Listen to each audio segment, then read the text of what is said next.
जाती है, उसके बाद उनको फौरी तौर पे वो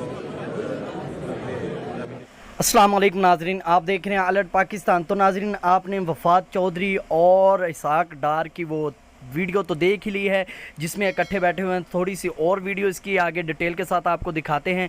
तो नाजरीन, कुछ अहम बातें बतानी हैं जो तहरीक लब्बैक ने इन डब्बू और इस डारी के बारे में कही। आपको वो बातें बताते चलें कि जब इसने डब्बू ने तहरीक लब्बैक के कारकुनों पर इतना जुल्म किया और कहा इन्हें शरेआम गोलियां मारो, इन पर जुल्म करे, मस्जिद वज़ीर खान में इन्होंने डांस किए, ढोल बजाए, खुसरे नचाए इन्होंने इस डब्बू की वजह से, तो तब हमारे अमीरुल मुजाहिदीन ने भी कहा था कि इंशाल्लाह तू जलील होगा, तू गर्ग होगा डब्बू।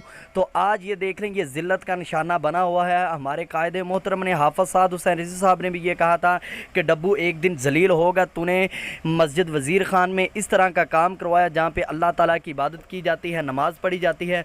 तो नाज़रीन, आप देखें किस तरह ये इसहाक डार के पास बैठा हुआ और उससे भीख मांग रहा है। तहरीक लब्बैक ने जो बातें कही थी वो साबित हुई हैं। आप नाज़रीन कमेंट में अपनी राय का इज़हार ज़रूर करें।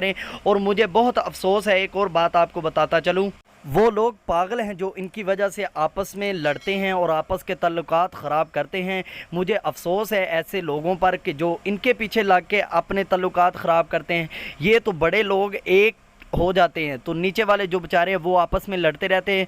तो अफसोस है मुझे ऐसी आवाम पर जो इन कमीनों के पीछे लग के अपने तल्लुकात ख़राब करते हैं। अफसोस करो और खुदा का खौफ करें। नाज़रीन, आप इनकी वो वीडियो पूरी देखें।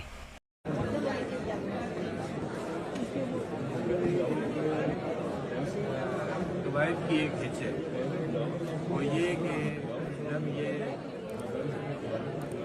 लो कॉन्फिडेंस मोशन दूर हो जाती है, उसके बाद उनको फौरी तौर पे वो अपने नॉमिनेशन पेपर्स का देगा मान के